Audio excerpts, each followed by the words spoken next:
I have some friends that live over in Vancouver, Canada. They were visiting New York and they met somebody from one of the southern states. I forget where it was. So they called us honey and darling. Oh my God. Well, I will say they do that. They're like sweetheart, Yeah. like, Southern gal, all these, they say y'all a lot. I Yeah. found Yeah. myself I even caught myself saying y'all. I was like, folks. And I was like, what is happening to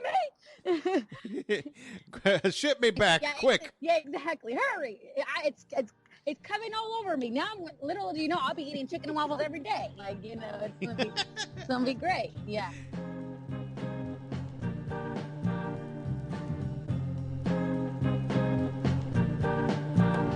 In the cool of the evening when everything is getting kind of groovy. In the cool of the evening when everything is getting kind of groovy. I call you up and ask you if you'd like to go with me and see a movie. First you said no, you got some plans for tonight, and then you stop and say, all right. Love is kind of crazy with a spooky little girl like you. Welcome, everybody, to Casting for Two, the podcast, as always, hosted by me, Chris. Welcome, everybody, to episode number 366. Fun episode for you guys today. If I usually don't like to bring up what day it is as far as dates, because I realize people can listen to this at any point. But happy Valentine's Day, everybody. If you have somebody you love, hold them tight and get them something nice. And if you don't have somebody that you love, well, go make some new friends. That's all I have to say. But wonderful episode today. Armida Lopez is the guest today, and she is a wonderful, phenomenal actress. And we talked about a short that she has coming out soon. It's called Made in America, and she wrote and directed it. But just a fun chat. And I'm kind of done talking because I want to get into this episode. So let's just do it. Let's roll into it. Armida, take it away. I always tell people that when it comes to the podcast, it's just audio, so PJs are totally acceptable. Okay, cool. I just wasn't sure. So I was like, I didn't want to be surprised and be like, all of a sudden we're like, hey. And I'm like, oh, no. No, you're all right. How is your morning going so far? Going good. I'm like a little bit like ahead of time because I'm living in Atlanta right now. So Oh, yeah, but I'm in LA right now. So, and I just flew out here. So I'm just like waking up at 5 thinking it's 8. It's really funny. Are you in Atlanta for a project, or is that where you?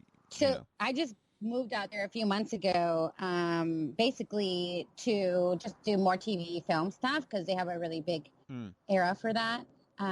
So I went out there to try that little area out and see what's up. And then I started shooting my short film, and we just wrapped it. So we shot it there. Oh, okay, awesome, Yeah. awesome. Mm-hmm. As far as going from the west to the east, there's can sometimes be a little bit of a culture shock. Did you encounter any of that? I did. So Yeah. like honestly, I did, and it was. I'm from California, so I grew up in Sacramento, and it's just, it was weird. I'm not gonna lie to you. I can't sit here and lie to you. I mean, I want to sit here, but I want to sit and be like, the Southern, and all that. I feel like I'm not gonna lie, like the bugs creeped me out. I had a weird moment there for the first couple months, for sure. Yeah, Yeah. I was like, what the hell's going on here? And what is this heat like? Yeah, the Oh, heat was like, ooh. So yeah, yeah. Humidity is one of those things that you just can't get used to. no, not at all. I was like, No. I'm like, somebody, can I just be shipped back? I'm not just like that. Let's go back to Cali. Because I actually got my car shipped to Atlanta. So I was like, can I just Oh. send the car back and I be in it? Like, I'll just chill in the yeah, trunk. Just leave me some Cheez-Its, exactly. some water. Yeah, totally. Yeah. But Uh, after a while, like, I'm not gonna lie, like now, that I've lived there for like, maybe like almost 6 months, not quite. I'm not gonna lie, like I've learned to love it in a different way. yeah, Yeah. yeah. hmm So would it be safe to assume you've gone to a Waffle House at like 2 a.m? Okay, so you know what's funny? I have not yet done that, and Oh, I know it's a thing because McDonald's are like Waffle Houses out there. Like they're like in every right. corner of the city. But I'm not gonna lie, like I just got scared because I've heard like how they have like chicken and waffles and all that. And I've never being Latina, like I don't know, that sounds crazy to me. That sounds fucking crazy. Right. I'm sorry, but I'm just like chicken and a waffle. I was like, no, I'm good. Like, yeah. Meanwhile, us Mexicans are eating, menudo Yeah, with cow stomachs and like chicken and waffles. Get that away from me. yeah. Well, I think that's what it is. You know what I mean? I just think like we're scared of like, oh, we don't know. But my friend, Yeah. I love waffles. The chicken part, I'm just like, like it freaks me out. So I'm like, would it be salty? I don't know. Like it's kind of weird, but I had chicken and waffles for the first time a little over a year ago, and I was in San Fran oh, at the time, and I was just like, yeah, it's all right. It's okay. yeah, Well, yeah, they do say don't knock it till you try it. So I think I'm just yeah, knocking it because I haven't tried it. But I haven't done that experience. If I have seen them cracking at night, like when you drive by and yeah. you're like, dang, I'm like, there's definitely a party there. But I also will say, being not from Atlanta, like my friends are out there, they're like, okay, just be careful where you go or where you stop. Right, right. It gets cray cray. So that's why I think I'm like, I'm just gonna stay in my little hut in Midtown, in like Midtown Atlanta. And yeah, Yeah. that's where I stay. Literally, I don't leave those corners. Yeah. I have some friends that live over in Vancouver, Canada, Oh yeah. and they came. Oh, I love Vancouver too. They were visiting New York, and they met somebody from one of the southern states. I forget where it was, but they were just so they called us honey and darling. Oh yeah. And I go, yeah, that's Southern hospitality Yeah, for you. totally. And she goes, it's so weird. Yeah, but it's meant as a good thing. Yeah. Oh my God. Well, I will say they do that. They're like sweet whore, Yeah, like, Southern gal, all these, they say y'all a lot. I yeah, found yeah. myself I even caught myself saying y'all. I was like, folks, and I was like, what is happening to me? Ship me back Yeah, quick. yeah, exactly. Hurry. It's coming all over me. Now little do you know, I'll be eating chicken and waffles every day. Like, it's gonna be great. Yeah. Mm-hmm. I because I was born in Texas, but I moved to Oregon when I was a young man, and I feel like I'm pretty West Coast as it is. Yeah. But now I'm in San Antonio, and let me tell you, it's I if there's one thing I don't have a problem with, it's saying y'all. I still say you all. I refuse to say y'all. Oh, I'm sorry. You cut off for a second. Hello. Yeah. Oh, okay. No, I was just saying how I refuse to say y'all. Y'all. I say you all. So you say you all. Okay. Yeah, My, yeah. that's hilarious. Oh my God. Well, it will not get me. yeah, I'm not gonna lie. Like it's coming over me. Like I'm like y'all and folks, and I even get a little twang in there here and there, and I'm like, am I getting a little twang? You know, like I'm started wearing overalls and hats. It's getting weird. It's getting weird. I'm telling you. But uh, I have to. Like I said, I've learned to love it in a way that because they're really creative out there. I mean, I don't think people realize like they are creating a lot of things out there. You know, they really Yeah. are, and that's actually what got me to go there. It's because I shot my first film. My second film. I'm sorry. So my first film I actually shot in Canada, which was El Chicano. You know, with George Yes. Lopez, Sammy Garcia, Raúl Castillo, David Castaneda. And yeah, it was a real all Latin cast. It was awesome, and it was great to work with all of them. Every single one is super talented. And I was like the rookie, and you know they've been around longer, and you know veterans, and so it was really George Lopez is like a doll. Like that man is like Yeah. a freaking doll. Like he's just amazing. And yeah, so we were in Calgary, and then from there, I went back to LA, and then I went to Atlanta and shot Boss Level, and that's when I realized like, wow, there's a lot of people out here that are making films. And so I thought, why not? You know what I mean? So Yeah. why not try it out and see that era, you know? Yeah, no, absolutely. And we'll talk about Boss Level in a sec. I'm just curious. Yeah.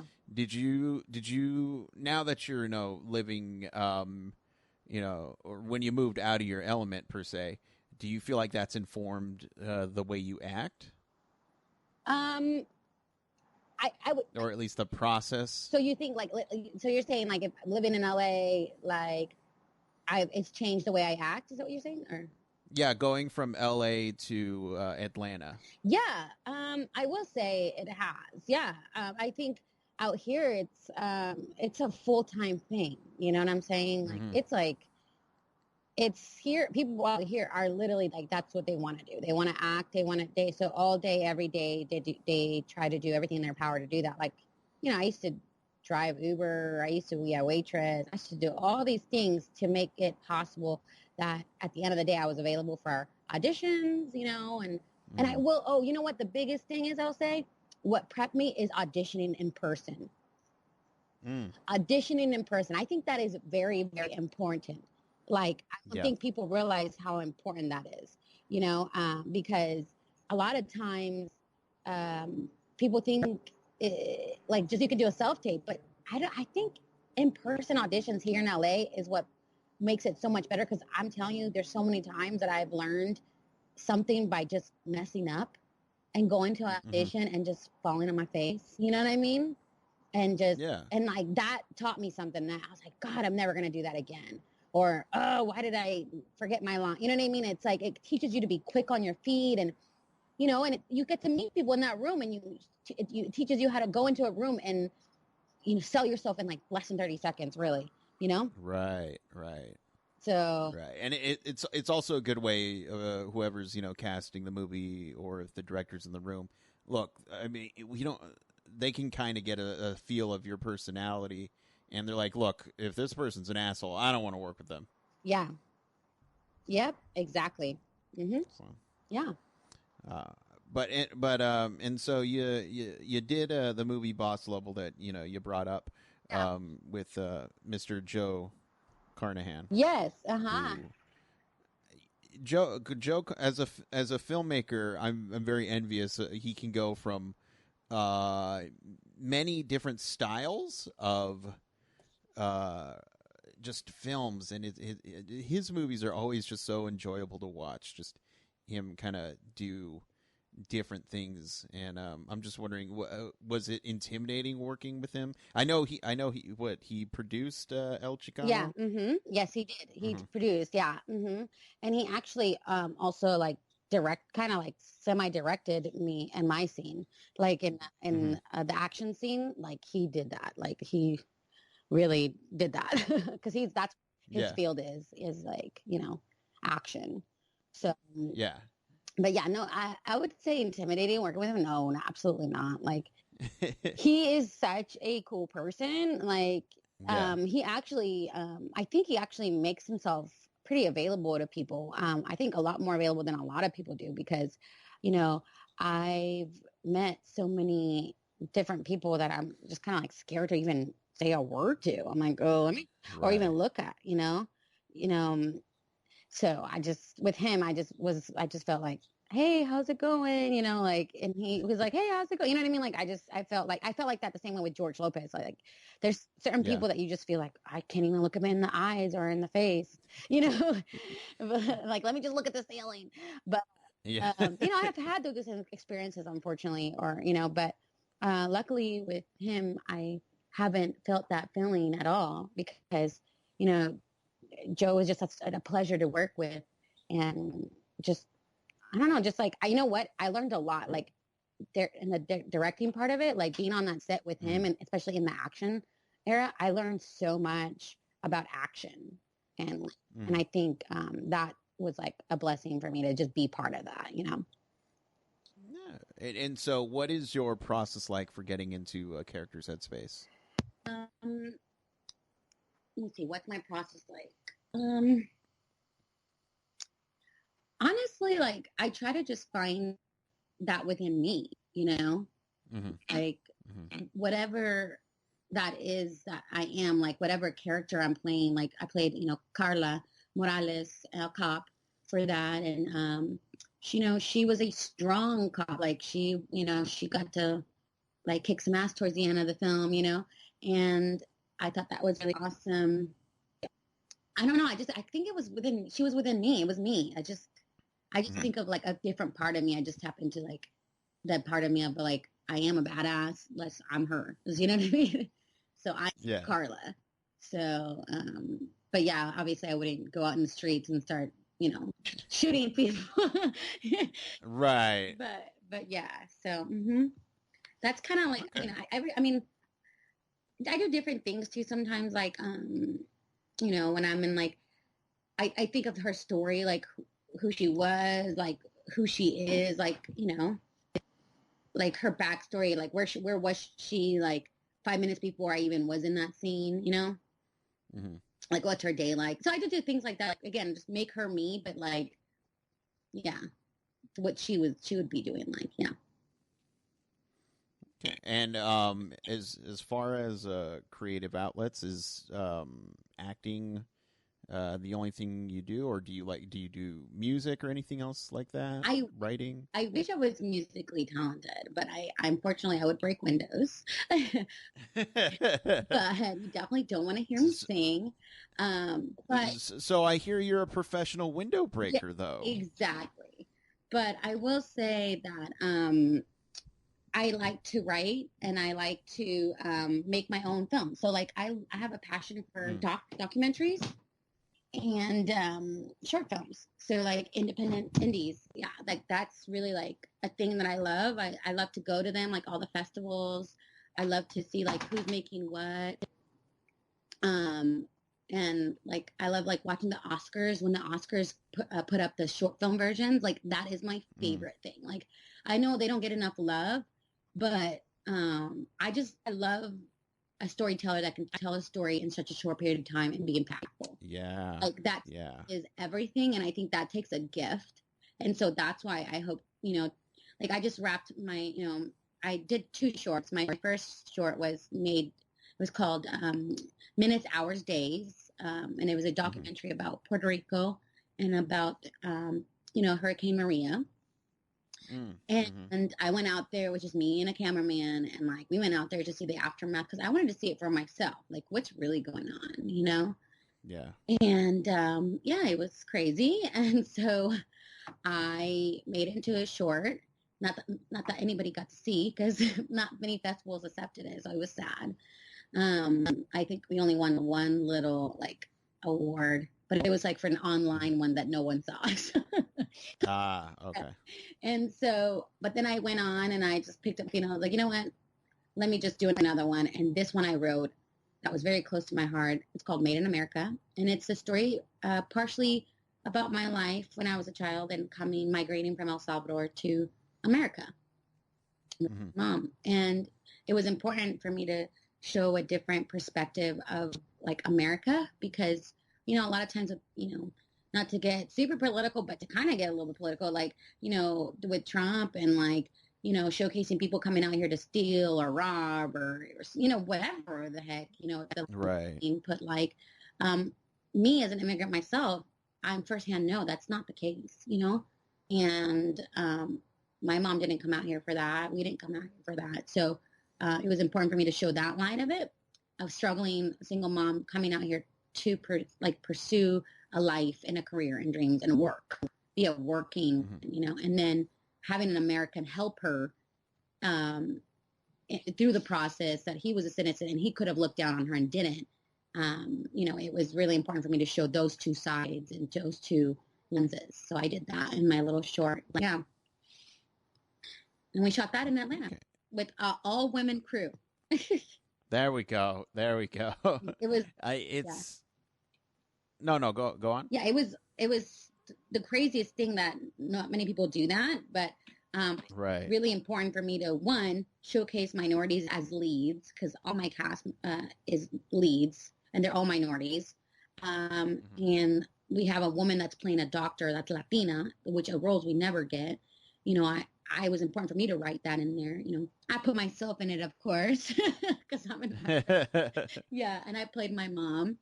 And then, yeah, and then being El Salvadorian, I don't see that a lot on the screen either. So that was important. And then I thought I had an idea with my producer, she being black, and she was like, you know what?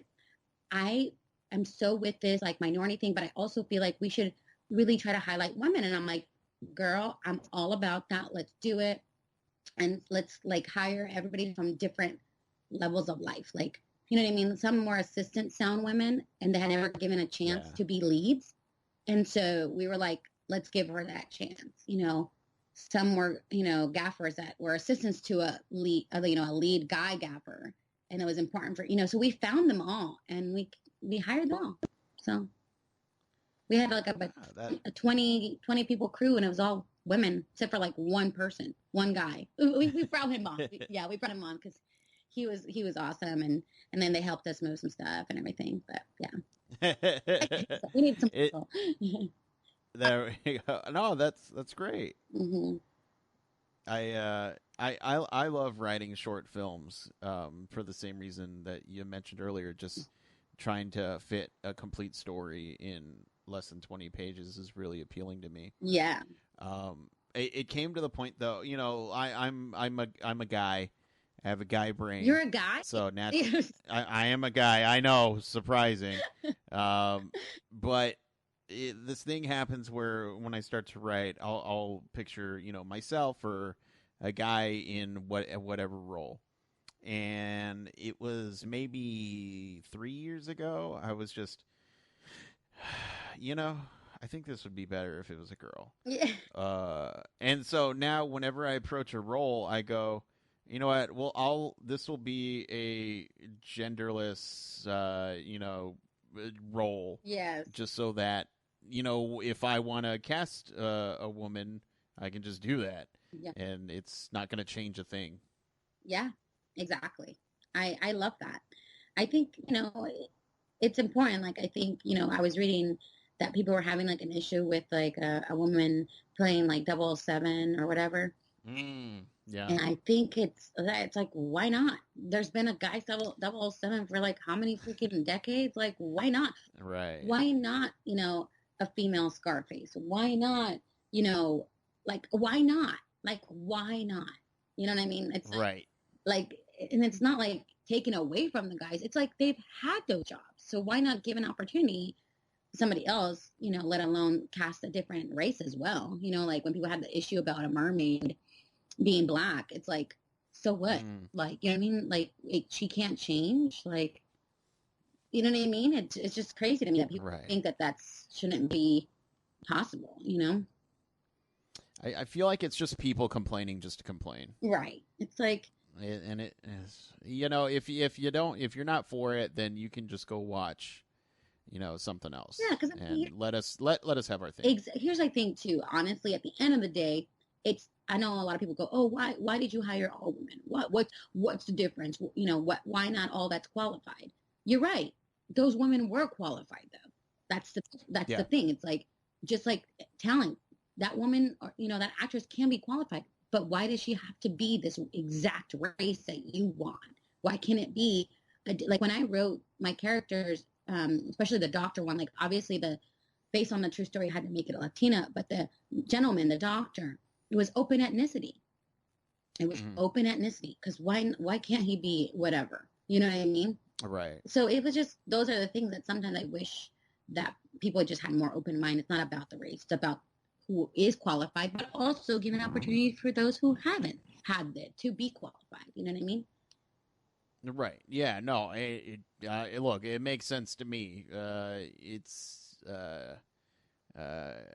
giving opportunities to people who would not have otherwise. I mean, isn't that what America's based on? Right. And and also too, it's like, how can somebody become better or be more qualified if they're not even getting the opportunity? Right. Like, you know what I mean? It's like, you can't be an excellent bartender if you don't ever bartend. You know what I mean? It's like, like I remember I lied about being a barista when I got my first like job here in LA, and they're like, "Have you ever bartended? I mean, been a barista and bartended?" Because they wanted me to be a bar back as well. And Okay. I was like, "Yeah, I've done it." And they're like, "Okay, great." I had never set foot behind that bar ever. Yeah. And I mean, I'm telling you, I didn't even know how to work the espresso machine. I was messing up coffee left and right. But let me tell you, after a while, you gave me some time. That guy gave me a chance, and he maybe knew I was lying. Who knows? But he liked me, gave me an opportunity, and you know what? I stepped up to play, and I did it. And like, but if I would have never got that opportunity, like, I would have never been able to do it. So Right. I feel like that's how it is with everything. So. No. Yeah. No. No. Just get. If you're willing to work and work hard, what does it matter? Exactly. There we go. So I will stop podcasting and become a barista / bartender. Yes, it's exactly the weirdest I'm done. combination. I really think they were just trying to save money and probably like overwork me. But because in the morning people came and asked for coffees, but after lunch it was like mimosas and Bloody Marys and all this stuff. So it was very interesting. Yeah. So, and then earlier you mentioned we were talking about auditions, and if there's one thing on the podcast I love is a good audition horror story. Oh, okay. Oh man. And I'm wondering if you have one. I have so many. Like we could literally have a whole podcast on how many I have.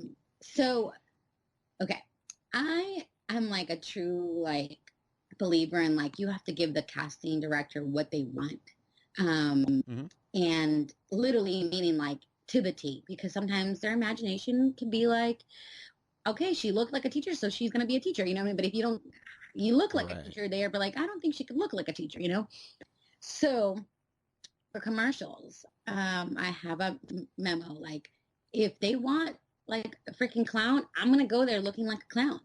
So I had never been a mascot before, and or a mime, but for 2 auditions I literally dressed up as a mime, one as a mime, and completely have never mimed before. So I'm telling you, when I mimed that, I was the worst mime you have ever seen in life, and they probably like laughed because they were like, "What is she doing?"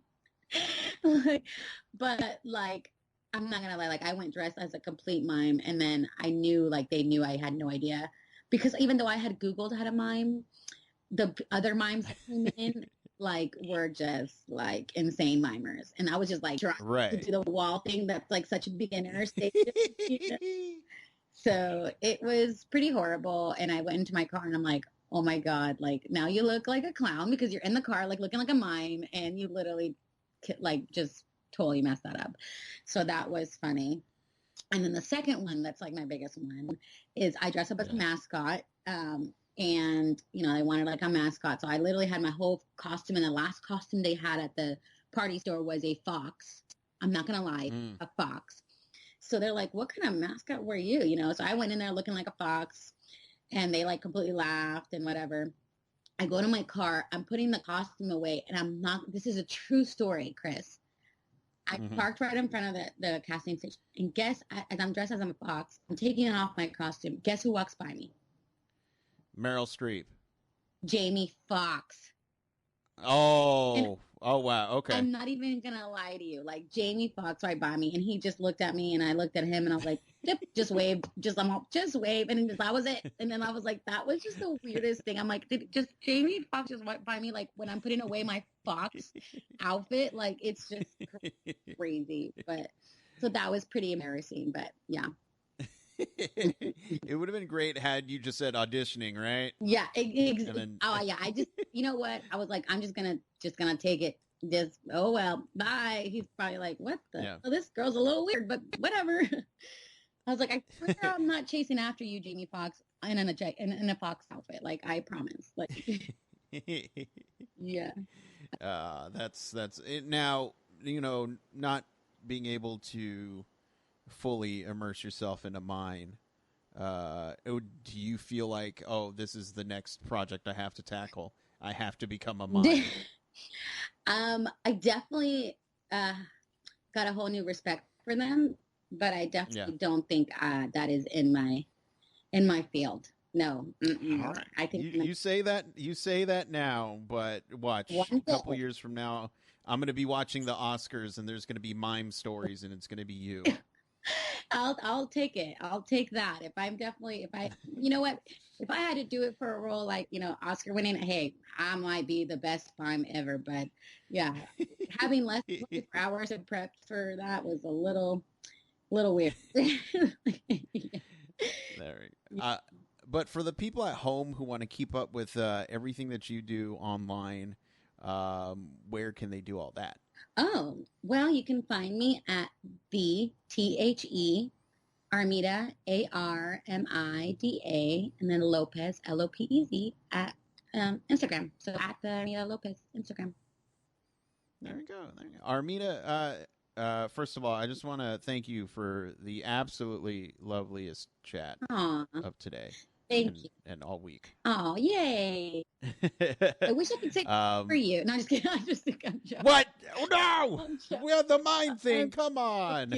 No, you're lovely. And of course, I love any of my people, mi gente, doing anything amazing and supporting the Latin community. That's what I'm all about. So for that alone, I just respect you and love what you're doing. So thank you. Thank you. I appreciate that. And anytime you want to come back on, just say the word, all right? Thank you so much. I appreciate it. But I'll let you go and enjoy that California sunshine while you still have it. I'm actually going to try to go to the beach. I finally have a little moment to go to the beach. I'm going to try to at least do that today. So there we go. Okay, well, enjoy the beach, all right? And you can see my posts on the gram being at the beach. There we go. But you have a wonderful day, all right? Thanks, Chris. Bye. Bye-bye.